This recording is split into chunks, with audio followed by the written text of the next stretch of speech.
아멘. 수요 예배에 참여하신 여러분 모두에게 하나님의 은혜와 평강이 가득하시기를 주님의 이름으로 축복합니다. 명절 전날이라서 많이 못 오실 줄 알았어요. 그런데 많이 오셔서 깜짝 놀랐습니다. 우리 명절 전날 밤에도 이렇게 많이 오셔서 명절 전날에도 예배에 참여하신 모든 분들에게 또한 너무나 예배를 참석하고 싶지만 어쩔 수 없이 모든 분들에게도 우리 명절 기간에 더욱더 하나님의 은혜가 하늘의 신령한 복이 화평한 복이 가정마다 가득하시기를 다시 한번 주님의 이름으로 축복합니다. 성도님들의 기대를 들어보니까 그런 기대가 있으시더라고요. 명절 전날 밤 저녁 예배는 하나님의 은혜를 사모해서 참여는 하지만 또 은근히 설교가 짧았으면 좋겠다라는 기대를 하시는 것이 성도님들의 일반적인 바람이더라고요. 제가 깜빡 잊고 점심때까지 깜빡 잊고 눈치 없이 평소보다 설교문을 2장을 더 준비했어요. 그래서 그것을 어떡하나라고 하고 있는데요.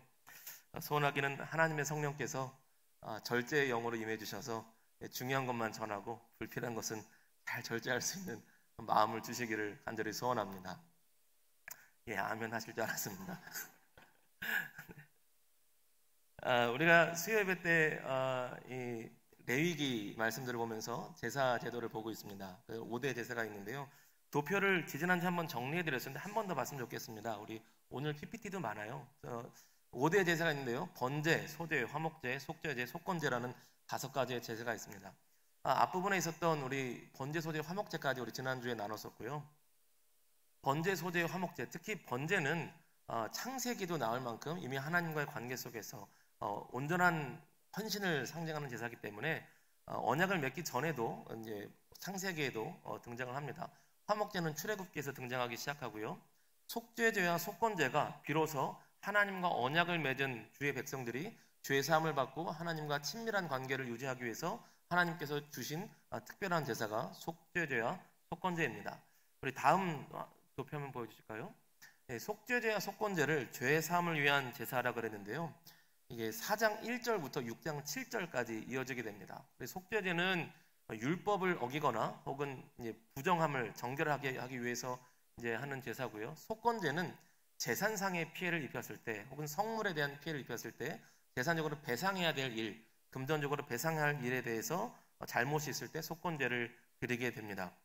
그래서 이 속죄제는 속죄제든 속건제든 죄 씻음을 위한 것인데 특별히 속죄제에 대해서 죄를 씻고 또한 부정한 것을 정결케 하기 위한 제사인데 우리 다음 도표를 보면 이것이 응답될 때의 말씀을 보면 확실히 드러납니다.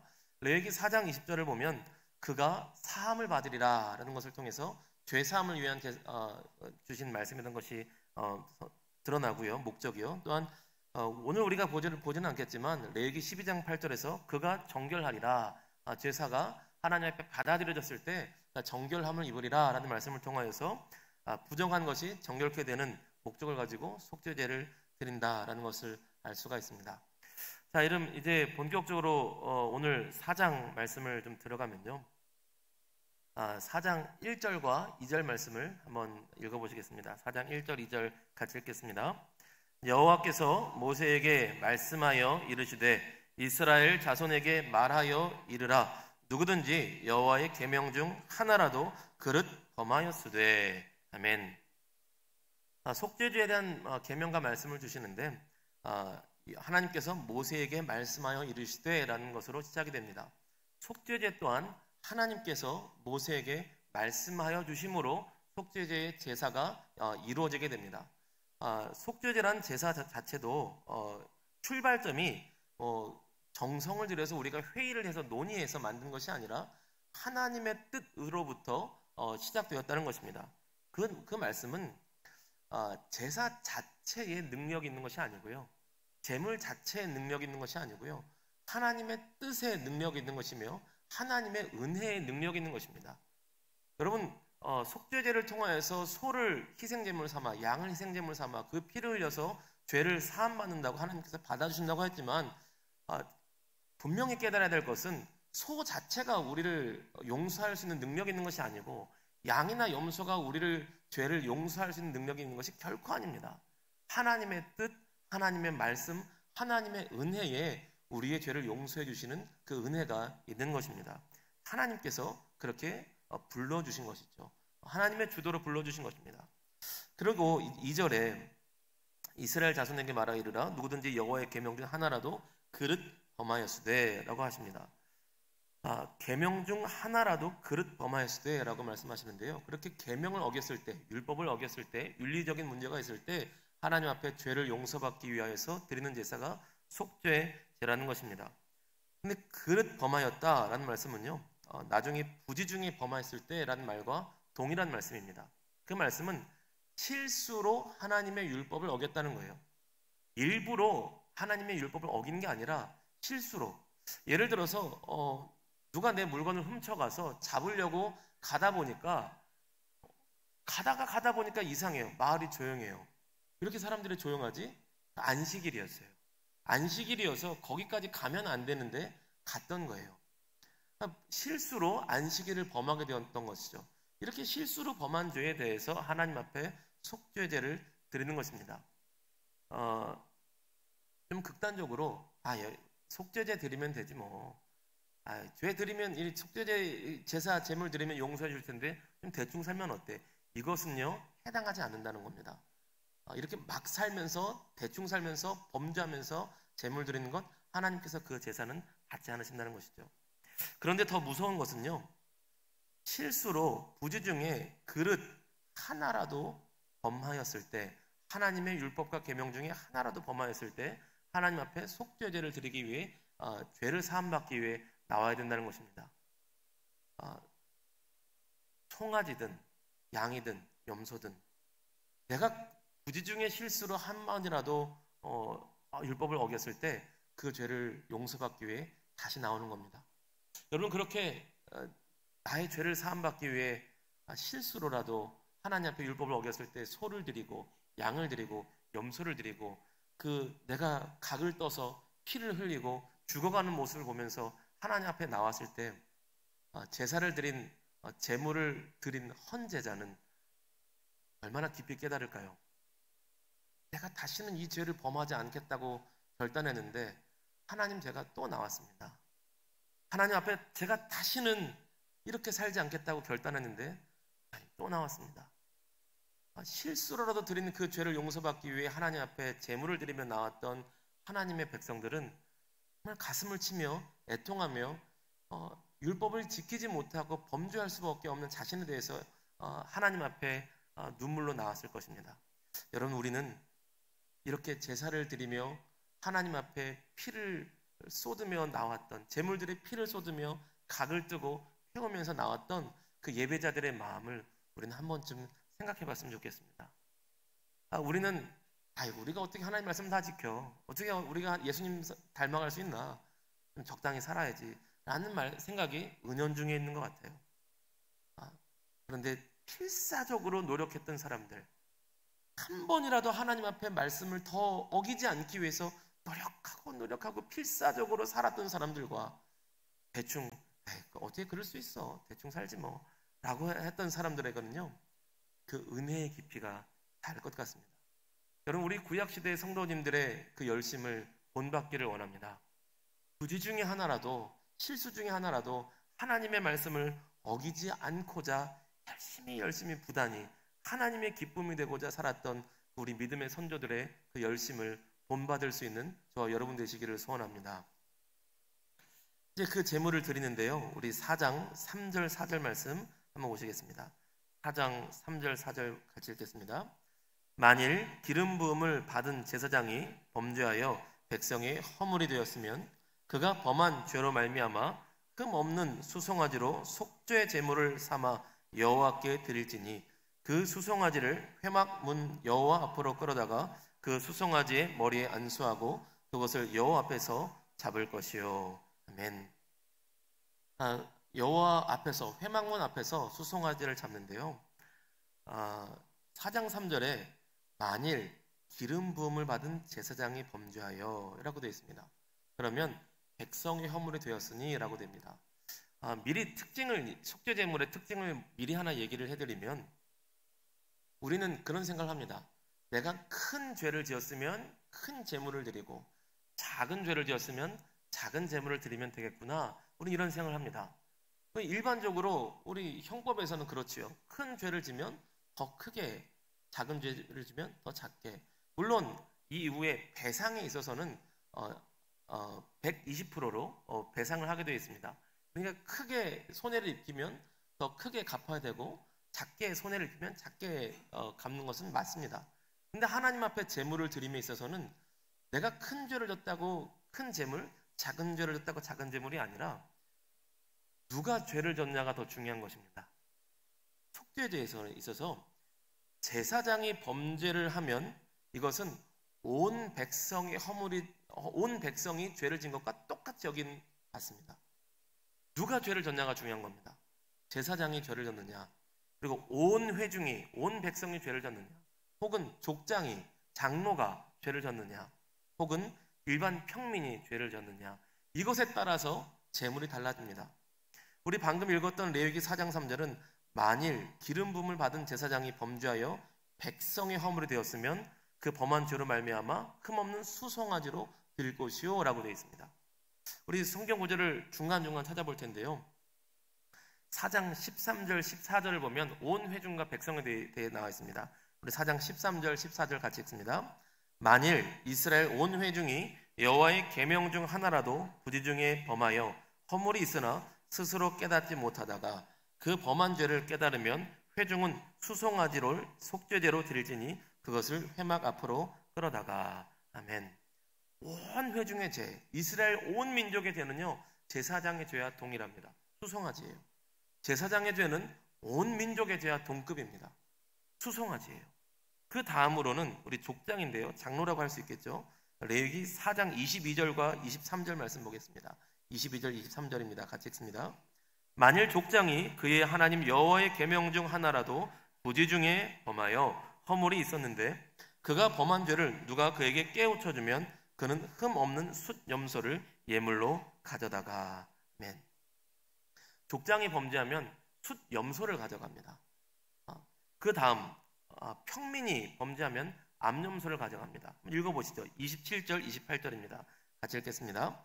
만일 평민의 한 사람이 여호와의 계명 중 하나라도 부지 중에 범하여 허물이 있었는데 그가 범한 죄를 누가 그에게 깨우쳐주면 그는 흠없는 암염소를 끌고 와서 그 범한 죄로 말미암아 그것을 예물로 삼아.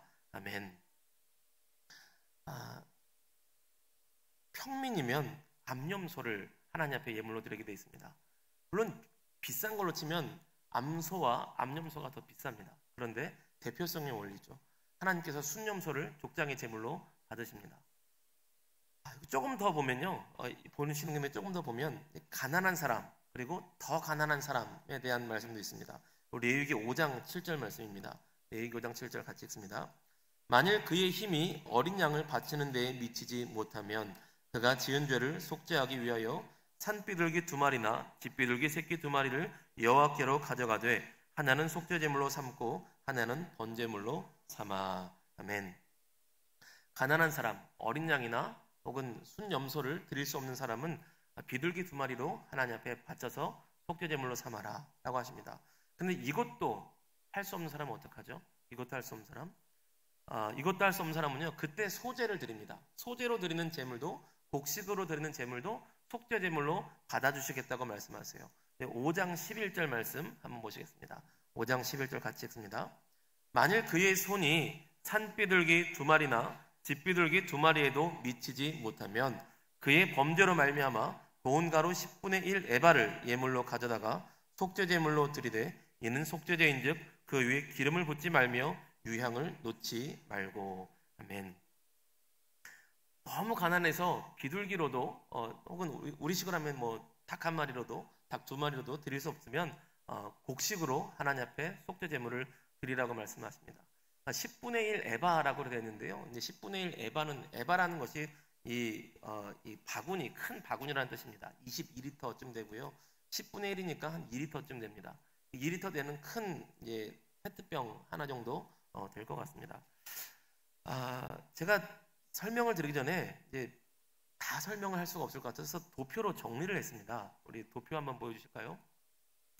대제사장이나 온 백성은 수소로 드리고, 그리고 족장은 순염소로, 평민은 안염소로 또는 양으로, 빈민은 비둘기 2마리로, 극빈자는 밀가루 10분의 1 에바로라고 되어 있습니다.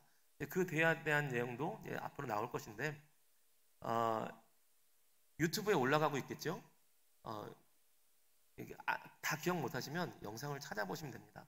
제가 나름 어렵게 정리한 거예요. 여러분 나중에 한번 봐주시면 좋겠습니다.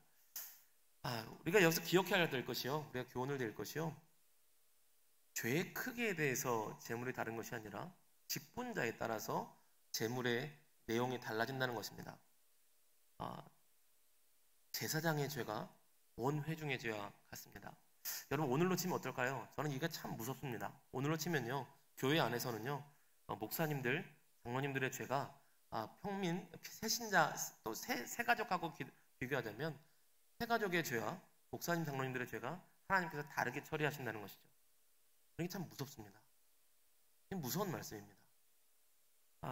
상식적으로 그렇죠. 목사님들, 장로님들이 범죄한 것과 새신자가 범죄한 것과 교회가 무너지고 흔들리는 것은요, 차이가 분명히 다릅니다. 현실적으로 다르죠. 하나님께서도 다르게 심판하시겠다는 것입니다. 야고보서 3장 1절 말씀 보면요, 이런 말씀이 있어요. 한번 같이 읽어보실까요? 내 형제들아, 너희는 선생된 우리가 더 큰 심판을 받을 줄 알고 선생이 많이 되지 말라. 아멘. 여러분 종종 그런 분들 있으시다고 들었어요. 이렇게 권사님이 될 줄 알았는데 못 되셨다고, 집사님으로 남아있다고, 시험 들었다고. 여러분 정말 하나님 앞에서 두렵고 떨리는 마음이시라면요, 이게 정말 그렇게 여기실지 모르겠지만 다행이라고 여기셔도 됩니다. 다행이다. 올해도 권사가 안 돼서 다행이다. 올해도 장로가 안 돼서 다행이다. 왜냐하면 하나님 앞에 더 무거운 책임이 있기 때문입니다. 여러분 그럼 목사님과 장로님들만 그렇고 집사님, 권사님들은 그렇지 않을까요? 하나님 보시기에 믿지 않는 사람들과 우리를 대조한다면 어떨까요? 그럼 세상에 믿지 않는 사람들과 우리 모두를 대조한다면요, 하나님께서는요, 예수님 믿는 우리 모두에 대해서, 또한 수요일, 명절 전에도 수요예배까지 나올, 또 새벽 예배도 나올 분들에 대해서 주님 우리에게 이렇게 말씀하십니다. 너희는 왕 같은 제사장이라고 말씀을 하십니다. 여러분, 우리가 평소에는 그 말씀 참 좋잖아요. 목사님들만, 장로님들만 하나님께서 그리스도의 제사장으로 부르신 것이 아닙니다. 모든 예수님의 사람들을 왕 같은 제사장으로 불러주셨습니다. 우리가 그 말씀 참 좋아하잖아요. 맞습니다. 영광스러운 직분을 받았으면서요, 동시에 큰 책임을 받은 것입니다. 우리가 세상 앞에서는요, 모든 예수님의 사람들이 그리스도의 제사장으로 부름받았습니다.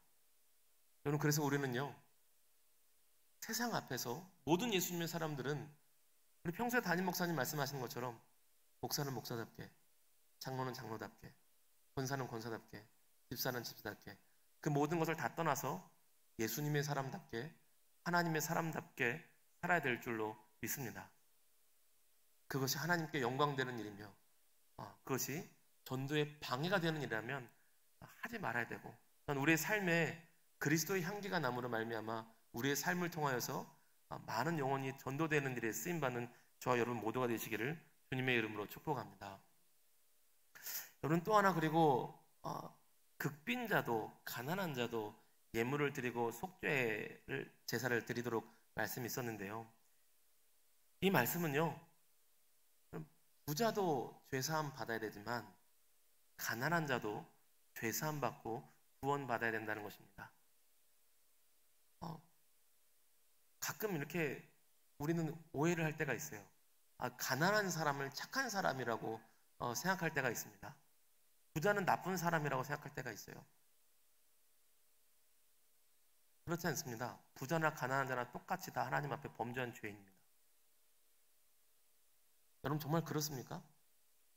가난한 사람이 더 착합니까?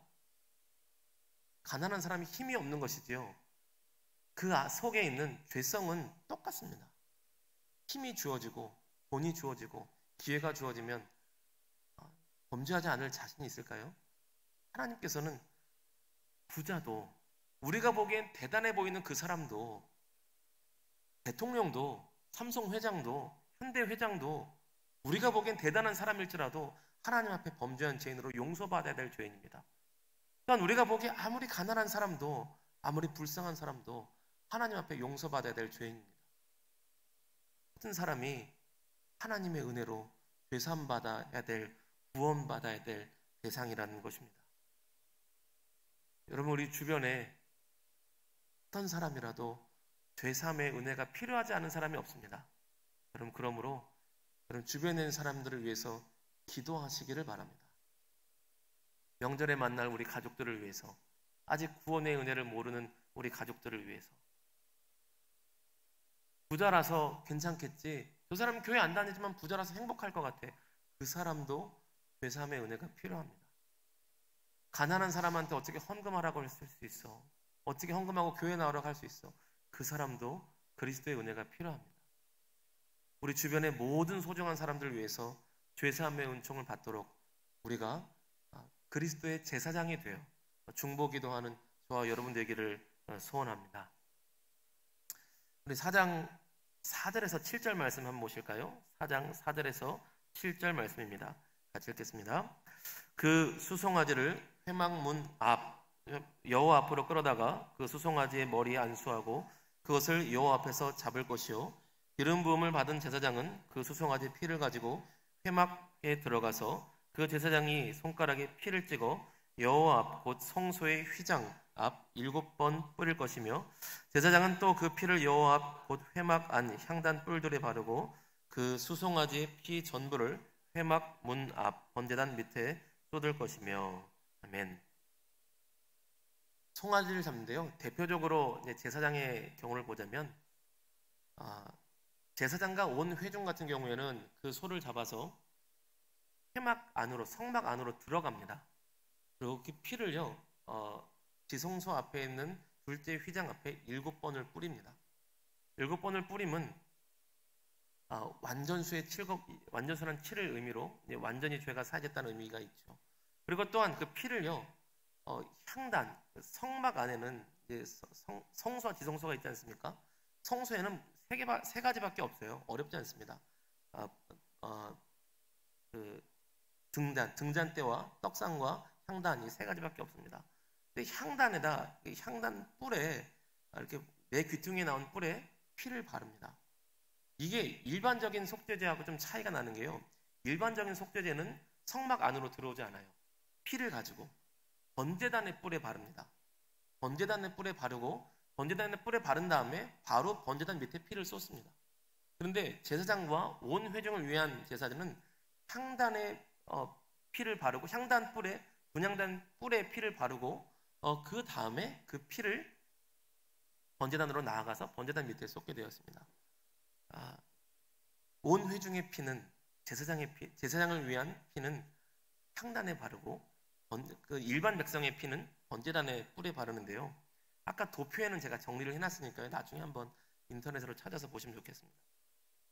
히브리서 9장 22절 말씀 보면 이런 말씀이 있습니다. 율법을 따라 거의 모든 물건이 피로써 정결하게 되나니 피 흘림이 없은즉 사함이 없느니라. 아멘. 여러분 한번 따라해 보실까요? 피 흘림이 없은즉 사함이 없느니라. 한 번 더 해보실까요? 피 흘림이 없은즉 사함이 없느니라. 아멘. 피 흘림이 없은즉 사함이 없습니다. 피 흘림으로 죄 사함을 얻는 겁니다. 여러분, 그래서 일반적인 범죄는요, 육신의 정결함을 위해서, 그 육신의 죄 사함을 위해서 번제단에만 바릅니다. 그런데 온 회중은요, 향단은 우리 엊그저께 주일 저녁에 설교 말씀 들었던 것처럼 금향로에 올라가는 그 향단은 기도를 상징합니다. 근데 범죄는 기도가 막혀요. 그래서 그것을 죄사함을 발라서 다시 기도가 하나님 앞에 영적인 관계가 이어질 수 있도록 향단 뿔에 바르는 것입니다. 그리고 더 이어지면요, 우리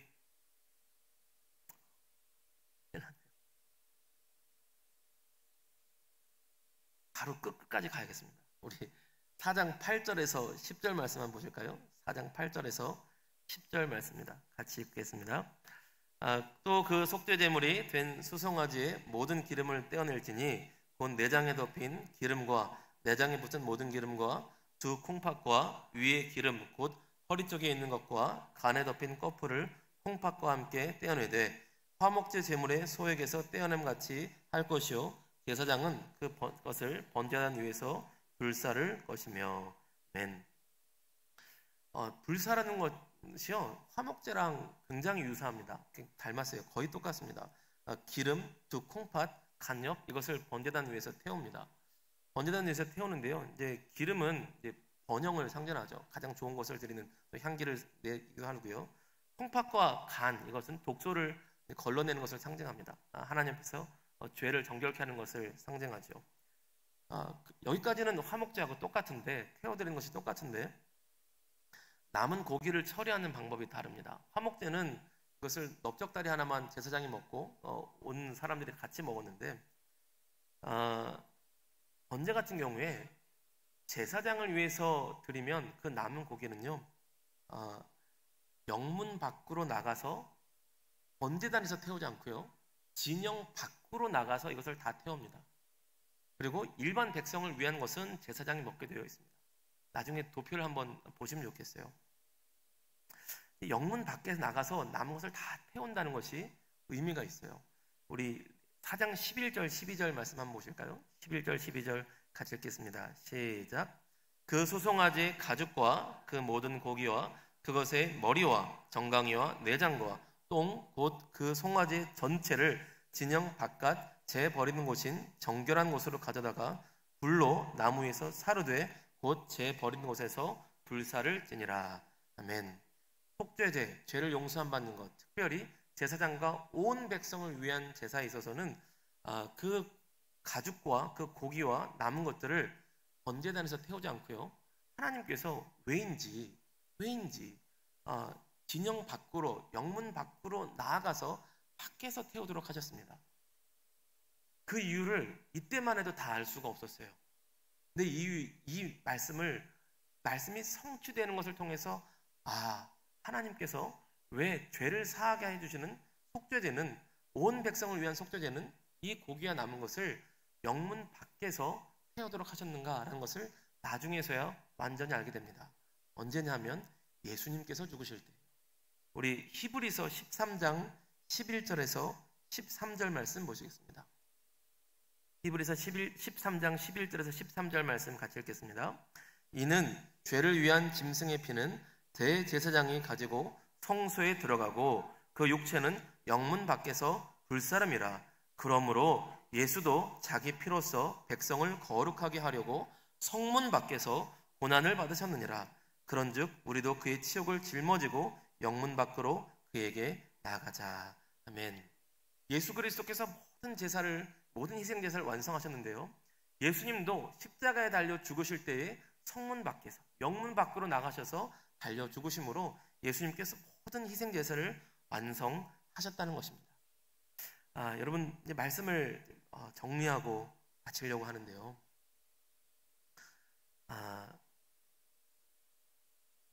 우리 희생 제사의 처음에 서두에 말씀드렸던 것처럼 레위기의 희생 제사를 읽다 보면 소의 피가 양의 피가 능력이 있어서 우리를 깨끗하게 하고 죄사함 받게 하는 걸로 착각할 때가 있어요.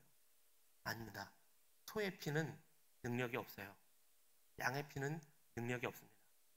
그 소의 피로 양의 피로 죄사함을 받도록 하시겠다는 오직 하나님의 은혜가 우리를 죄사함 받게 하고 하나님의 자녀로 되게 하는 능력이 있는 것입니다. 그리고 그것은 예수 그리스도의 십자가의 죽으심으로 완벽하게 영원히 완성되게 되는 것이지요.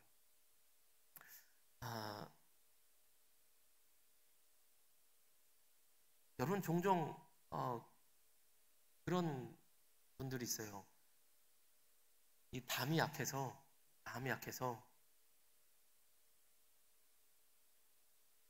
여기서는 괜찮은데 나가서 1대1로 만나면 이렇게 마음이 약해지시는 분들이 계셔요. 어머니 하나님을 믿어야 된다. 이분이 하나님이다. 이분이 구원자다. 이분이 새 언약이다.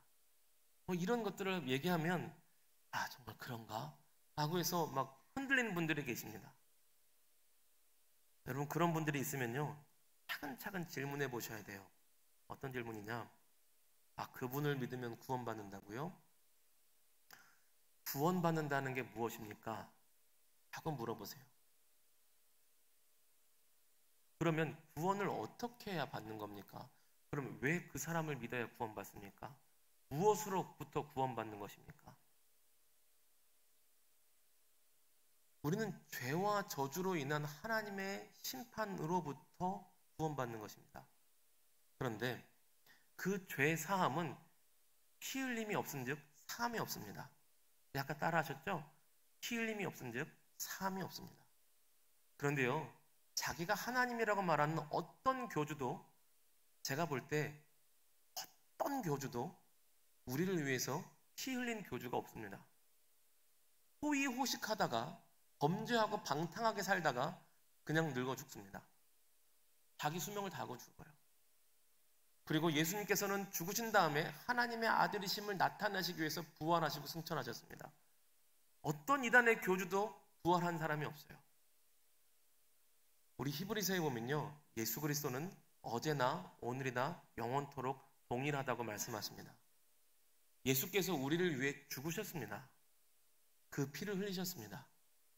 예수 그리스도의 피는 영원한 구원의 능력이 된다고 말씀하십니다.